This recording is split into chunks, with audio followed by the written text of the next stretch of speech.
इस वीडियो में आपको सामाजिक विज्ञान का अर्धवार्षिक पेपर बताया जा रहा है, तो ध्यान से वीडियो को लास्ट तक देखते रहिएगा। देखिए यहाँ पर पूर्णांक 80 मार्क्स का आपका पेपर होगा और 3 घंटे का समय रहेगा। ठीक है, तो चलिए स्टार्ट करते हैं प्रश्न क्रमांक 1 से। तो वीडियो को जल्दी से लाइक कर दीजिए। यहाँ पर देखिए प्रश्न क्रमांक 1, सही विकल्प चुनकर लिखिए।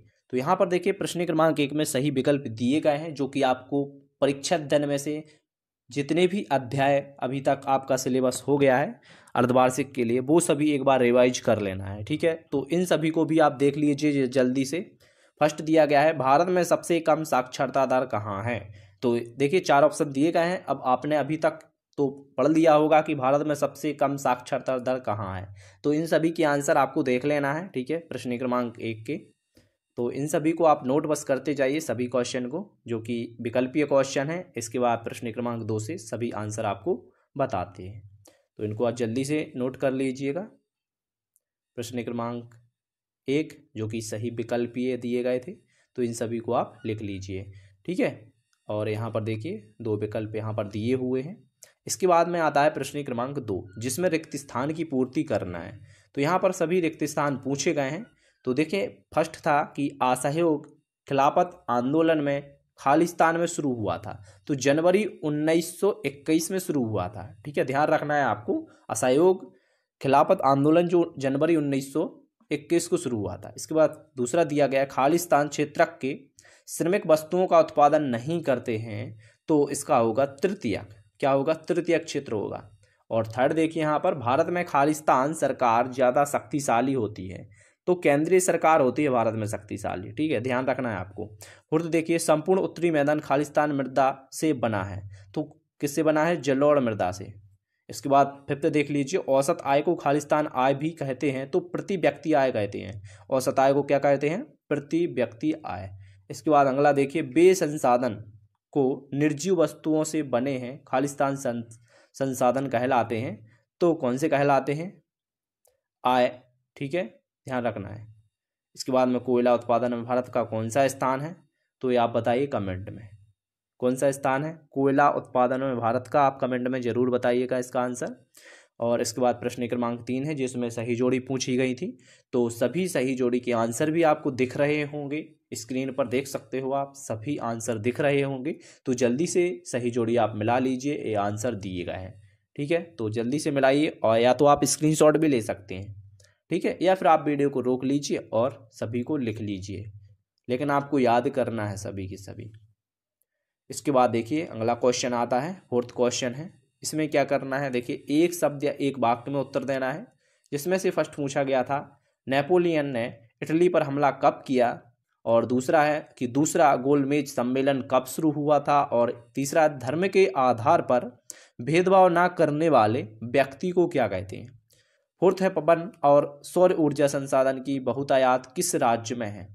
फिफ्थ है, रैगन या कपास वाली मिट्टी को क्या कहते हैं। और छठवां देख सकते हो आप, डेल्टा विभागों में सामान्यतः कौन सी मृदा पाई जाती है। तो इन सभी के आंसर जल्दी से नोट कर लीजिए, आपको दिख रहे हैं स्क्रीन पर, तो इन सभी को आप जल्दी से नोट कीजिए। ठीक है, तो इन सभी के आंसर को आपको एक बार लिख लेना है, या फिर आप स्क्रीनशॉट भी ले सकते हो।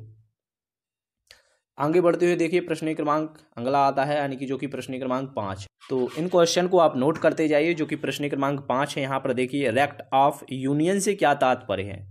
इसके बाद छठवां क्वेश्चन है, सविनय अवज्ञा आंदोलन में देश के विभिन्न वर्गों और समूहों ने क्यों भाग लिया। इसके बाद सातवां है, अमेरिका की खोज के फलस्वरूप संसार में क्या परिवर्तन हुए। इसके बाद आठवां है, नवीकरणीय तथा अनवीकरणीय संसाधनों में क्या अंतर है। तो कम से कम यार आप 5 अंतर तो याद कर लीजिए। इसके बाद 9वां क्वेश्चन आता है, वनों एवं वन्य जीवों का संरक्षण करना जरूरी क्यों है। तो दीर्घ उत्तरीय क्वेश्चन है, तो इसको आपको अच्छे से याद करना होगा, क्योंकि 5 अंक में आता है और आपको अच्छे से लिखना होगा, तभी 5 अंक आप प्राप्त कर सकते हो।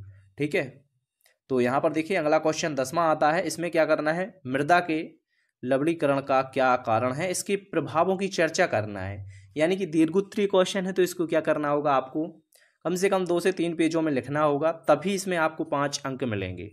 तो व्यवस्थित तरीके से आप इस क्वेश्चन को लिखिए। ठीक है, प्रैक्टिस कीजिए लिखने की। और यहाँ पर हरित क्रांति की असफलता के कारण लिखना है। 11वां क्वेश्चन है, इसे भी नोट कीजिए। 12वां है, सत्ता की साझेदारी से आपका क्या अभिप्राय है।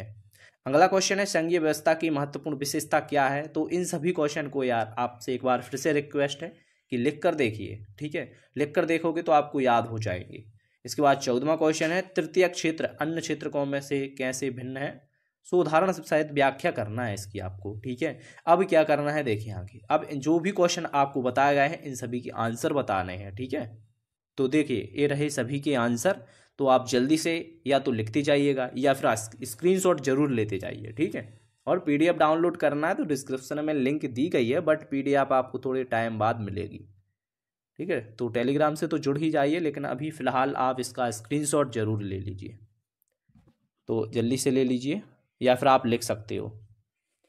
और इसके बाद देखिए यहाँ पर सविनय अवज्ञा आंदोलन के में देश के विभिन्न वर्गों और समूहों में क्या भाग लिया था। तो इसका आंसर आप अच्छे से नोट कीजिए और इसी प्रकार आपको पेपर में भी लिखना है, शुद्ध साफ स्वच्छ राइटिंग में लिखना है। अब देखिए यहाँ पर क्या करना है, अमेरिका की खोज के फलस्वरूप संसार में क्या परिवर्तन हुए थे। तो इसका भी आंसर दिया हुआ है, काफ़ी इंपॉर्टेंट क्वेश्चन है, ठीक है। और यहाँ पर देखिए इसका भी जो अंतर दिए गए हैं इन सभी अंतरों को भी आप नोट कर सकते हैं, विद उदाहरण के सहित दिए गए हैं, ताकि आपको पूरे के पूरे, जैसे कि 5 मार्क्स में आता है या 4 मार्क्स में आता है, तो आपको 4 या 5 पूरे मार्क्स मिल सकें, इस प्रकार आपको लिखना है। अब अगला क्वेश्चन देखिए यहाँ पर, और इसको भी आप नोट कीजिए, वनों एवं वन्य जीवों का संरक्षण करना जरूरी क्यों है। तो इसे भी आप नोट करिए जल्दी से। अब अगला क्वेश्चन आता है मृदा के लवणीकरण का क्या कारण है। इसकी प्रभावों की चर्चा भी करना है, यानी कि इस प्रकार आपको लिखना है, ठीक है। तो इन सभी क्वेश्चन को यार अच्छे से याद कर लीजिए आप, ठीक है। हरित क्रांति की असफलता का कारण बताना था, तो ये रही हरित क्रांति की असफलता के कारण, तो इसे आप नोट कर लीजिए। इसके बाद में सत्ता की साझेदारी से आपका क्या अभिप्राय है, इसको भी आपको अच्छे से याद करना है। संघीय व्यवस्था की महत्वपूर्ण विशेषताएं दी गई हैं, तो इसे भी आप जल्दी से स्क्रीनशॉट ले लीजिए। इसके बाद आता है तृतीय क्षेत्र अन्य क्षेत्रकों से कैसे भिन्न है, सो उदाहरण सहित बताना था। तो आप देख सकते हो उदाहरण सहित दिया हुआ है। तो ये था आज का आपका पेपर सामाजिक विज्ञान का कक्षा 10वीं का। तो इन सभी प्रश्नों को आप यदि अच्छे से याद करके जाते हो, यानी कि तैयार करके जाते हो, तो आपका पेपर अच्छा जाने वाला है, ठीक है। तो इन सभी क्वेश्चन को आप अच्छे से याद कर लीजिए, एक बार रिवाइज कर लीजिए, लिख कर देखिए। इसके अलावा आपने फिर जो भी अभी तक पढ़ा है उसका रिविजन भी कर लीजिए, ठीक है। तो चलिए मिलते हैं नेक्स्ट वीडियो में। और आपको अदर सब्जेक्ट की वीडियो देखना है तो डिस्क्रिप्शन में लिंक दी गई है, आप जाकर जरूर देखें और जल्दी से सब्सक्राइब भी कर सकते हो, ठीक है। तो वीडियो को शेयर कर दीजिए। Thank you.